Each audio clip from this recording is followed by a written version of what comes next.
5 вакыт намазда жалкоолук кылбайлы. Таштабайлы. Сиз намаз таштабаңыз, намаз сизди таштабайт. Сизди ата-энеңиз таштайт, аялыңыз таштайт, бала чакаңыз таштайт, досуңуз таштайт. Тиги дүйнөсүн айтпай эле турам, бу дүйнөдө эле таштайт.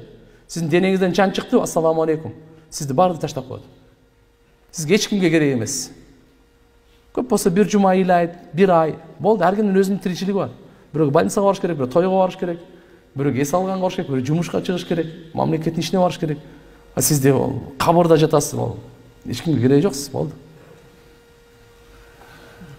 Сиз таштабаңыз намазды, намаз сизди таштабай. Пайгамбарыбыз айткан бейиштин ачкычын таштабагыла, алып жүргүлө.